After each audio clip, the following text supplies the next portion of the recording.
አንዳንድ ሰው ደግሞ አለ ምንም እይታ አይፈልግም፣ ታይታ አይፈልግም፣ ታይትል አይፈልግም። እግዚአብሔርን ድምፅ ሰምቶ የሚሄዱ ሰዎች አሉ። ኮተቤ ቸርቹን ለመስራት ጀመርን እና ስራ ልንሰራ ስንል የሆነ ሰውዬ መጥቶ በር ላይ ቁጭ አለ ማለት ነው።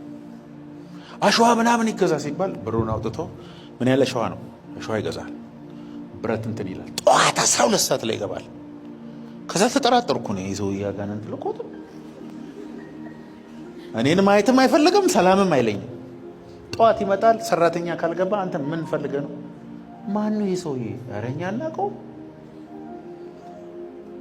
እንዳላባረረው አሸዋው ድንጋዩ ደስ አለ። እንዳልተወ ሰውየው ጠዋት 12 ሰዓት ይገባል። መጥቶ ቱታውን ይለብሳል።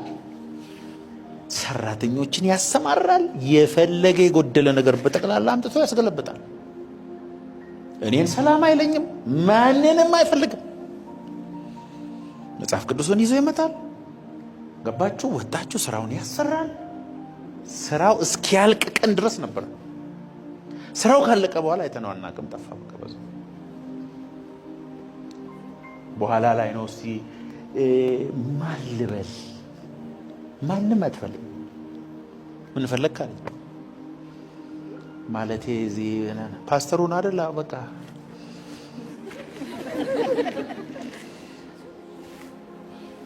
በኋላ አጣርቼ ስሰማ ክርስቲያን ወንድም ነው። ስም አይፈልግም፣ ስሙ እንዲጠራ አይፈልግም። እግዚአብሔርን ይሰማል፣ ይጸልያል። ሂድ ወደ ተባለ ቦታ ሄዳል።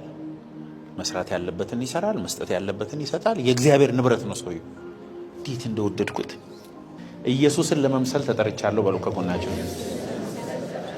በቃ I'm called to be Christ likeness in the spirit in the Holy Ghost።